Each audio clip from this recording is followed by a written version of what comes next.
Milei, nos preparamos para... Tenemos un minuto para hacer la presentación de la charla larga que se viene después. Vamos a ir a la lotería.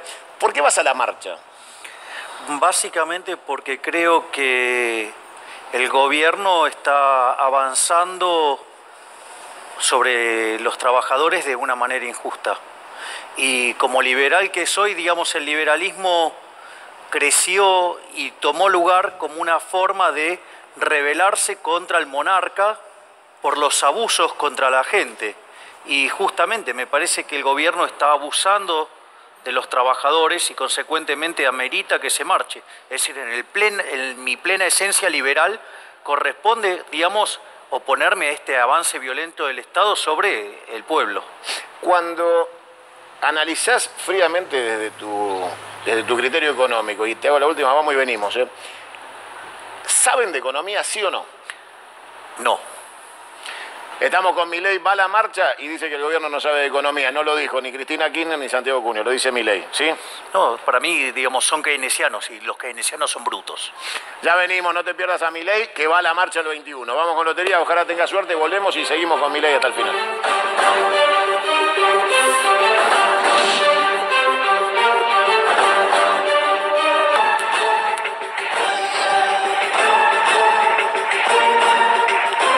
Le damos las gracias a Riverito y en esta larga noche llegamos al momento del solo de Milei y orquesta. Acá estamos. Vas a la marcha, tiraste títulos, no saben de economía y tenés que marchar porque es una cuestión de coherencia de pensamiento. Claramente. Sí, desde mi punto de vista, a mí me parece que hay algo que este gobierno no sé si no lo entiende.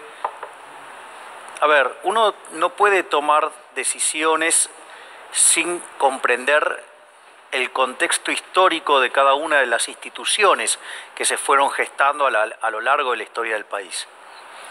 Desde mi punto de vista, los sindicatos no han aparecido por azar. Los sindicatos son la consecuencia natural de la instauración de un régimen fascista en la década del 30. Concretamente, en la década del 30 se instaura un régimen fascista donde entre políticos y empresarios se ponen de acuerdo para reventar a la gente, por decirlo de alguna manera. ¿En qué sentido digo esto?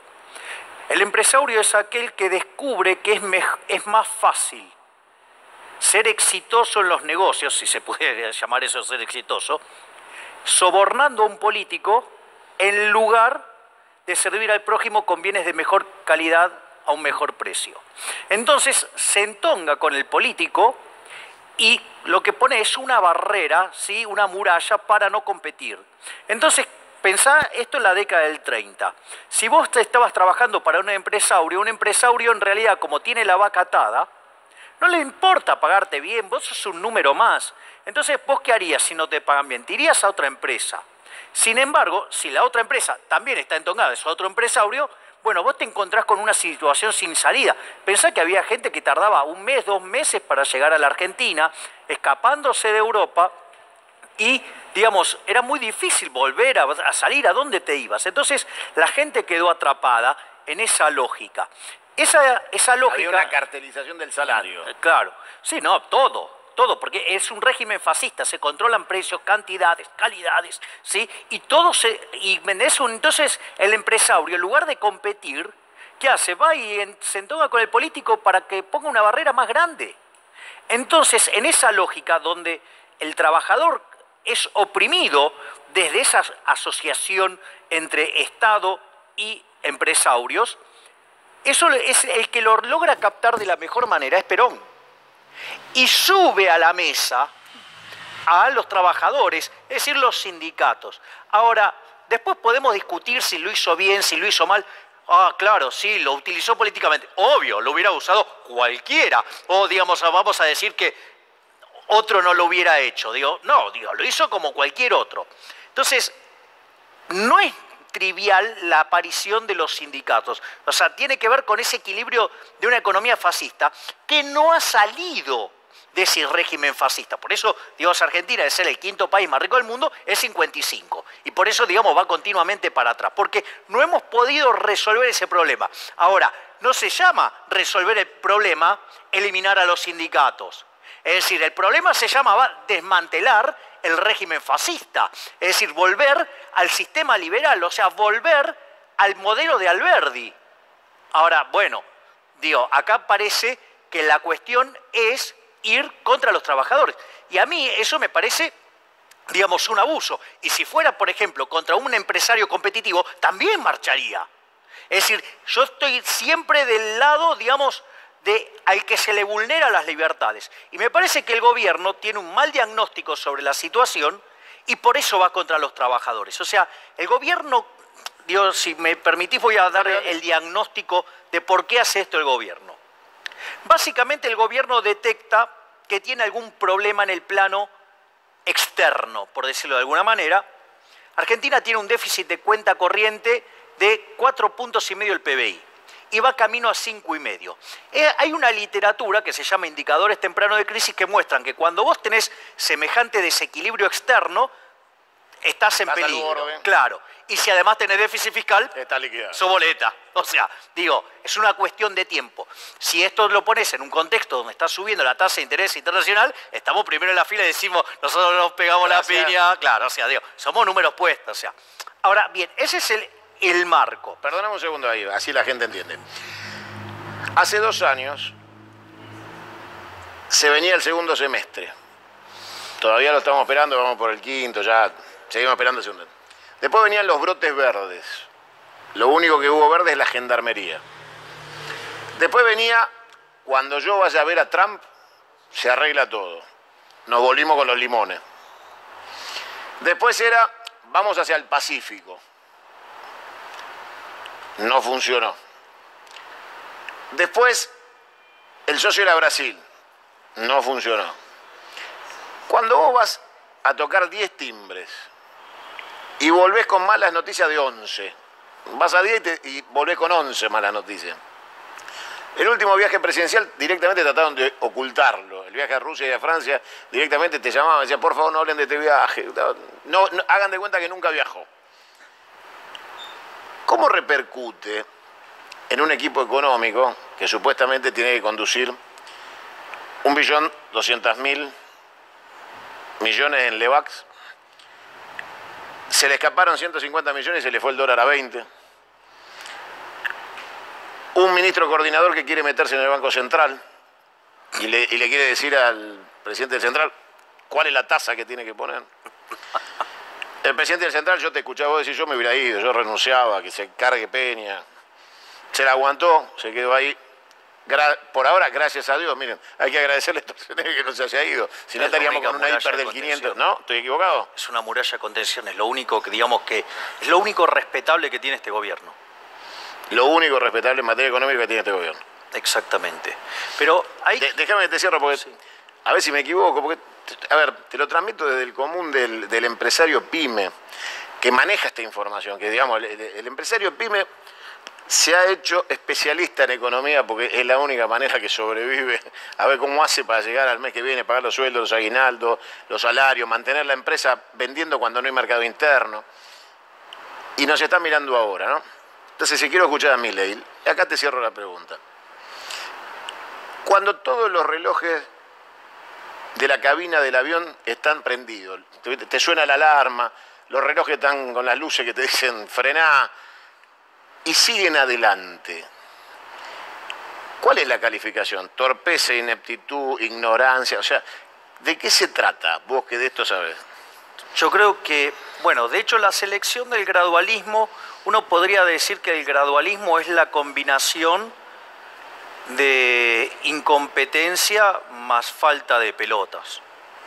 Digo, discúlpame el término, pero, o sea, y cobardía, ese es el gradualismo. El gradualismo es porque vos, digamos, sos incompetente y tenés miedo de tomar decisiones. Es decir, eso es lo que... Es decir, quien está convencido de la evidencia empírica, de los conocimientos, o sea, no tiene miedo de tomar decisiones. Sabe que hay incertidumbre, pero, digamos, vos sabés que si haces lo correcto, digamos, la mayor cantidad de las veces te va a ir bien. ¿Sí? No, digamos, o sea... Entonces, digamos, para mí ahí ya eso te da la configuración de lo que es el gradualismo. Después, desde mi punto de vista, en su keynesianismo berreta, ¿sí? diagnosticas mal y por ende tomas malas medidas. Para mí todo este problema tiene que ver con eso. A ver, vuelvo al tema de la cuenta corriente. La forma de achicar el déficit de cuenta corriente es devaluar, ¿sí? De modo tal que te bajen las impos, te aumenten las exportaciones, te ingresen más dólares, ¿sí? Haya menos gente yéndose de turismo, ¿sí? Entonces no necesites tantos dólares del exterior. Básicamente vendría a ser eso. Para que eso, digamos, funcione, por decirlo de alguna manera, vos deberías evitar que la devaluación se pase a precios, ¿sí? Entonces, ¿qué es lo que...? Como el gobierno considera que en rigor la inflación deriva de los aumentos salariales, que eso tiene que ver con el keynesianismo, que tiene una idea que se llama curva de Phillips, donde vos, o sea, si suben los salarios, como considera que los precios son un markup, un margen sobre los salarios, si los salarios suben, entonces suben los precios. Entonces, ¿qué es lo que hace? Trata de ir contra la suba de salarios. Entonces, porque a mí el punto es este, suponete lo siguiente, ¿no? Porque justo en esta situación donde quiere eliminar la cláusula gatillo, donde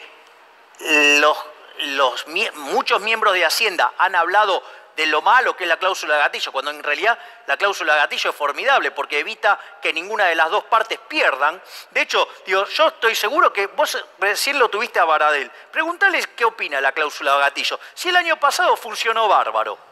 Es decir, vos te crees que no aprendieron el mecanismo. O sea, todos se dan cuenta que la cláusula gatillo fue un buen mecanismo para que no pierdan ni las empresas, porque, a ver, si vos no tenés cláusula gatillo y tenés que cerrar hoy un precio un año, entonces te recontracubrí. Entonces no pedís 15, pedís 30. 30 o 40, lo que sea. Claro, ¿me entendés? En cambio, digamos, con la cláusula gatillo, ¿sí? Ni pierde el trabajador, ni pierde el empresario y bajás incertidumbre. Con lo cual, te diría... Entonces hay maldad del gobierno.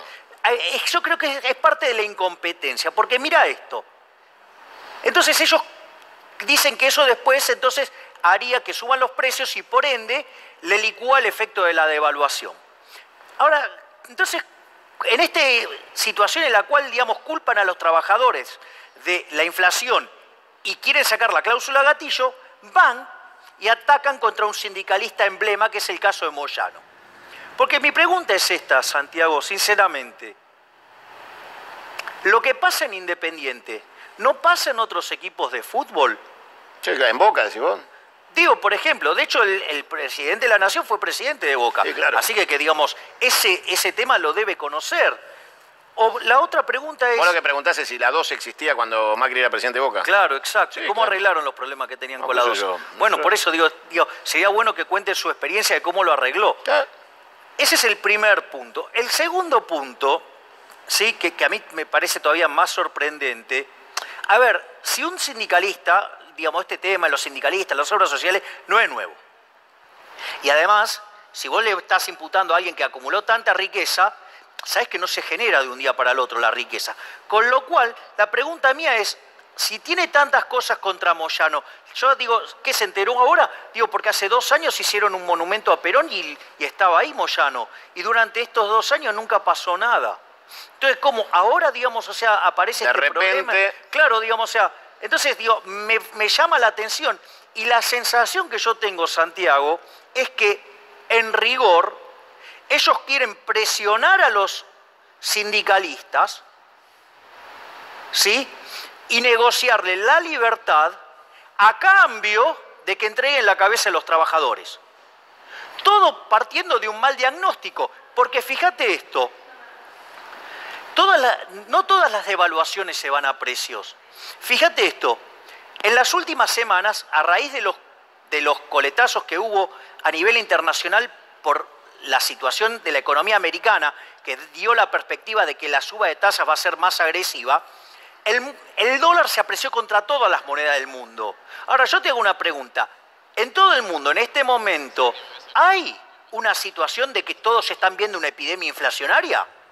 No, nadie. O sea, nadie, digamos, ¿por qué? Porque cuando las fluctuaciones en el tipo de cambio tienen que ver con las condiciones de oferta y de demanda, digamos, del sector externo, no tiene por qué traducirse en precios. Ahora, lo que sí se traduce en precios es cuando El problema surge de un problema monetario. Me voy a explicar. Cuando vos emitís por encima de la demanda de dinero, el poder adquisitivo del dinero cae, ¿sí? Como cualquier precio de otro bien. ¿Esto qué quiere decir? Que vos vas a necesitar una mayor cantidad de unidades monetarias, ¿sí? Para comprar los mismos bienes, o sea, una suba de precios. Si esto se produce sistemáticamente, se llama inflación. Ahora bien, sin embargo, no todos los precios se mueven en el mismo momento. Hay unos que se mueven rápido y otros que se mueven lento. O sea, los bienes que están ligados al sector financiero se mueven rápido y los bienes que se mueven respecto a los bienes se mueven más lento. Fíjate esto, entonces el dólar, ¿qué es? Es un activo financiero y pica primero, pica en punta. Es decir, vos desde el 28 de diciembre a la fecha, el peso argentino se devaluó casi 20%. Es decir, la moneda que más se devaluó en todo el mundo. En el mundo. En el mundo. Sacando Venezuela y otros casos. No, está bien.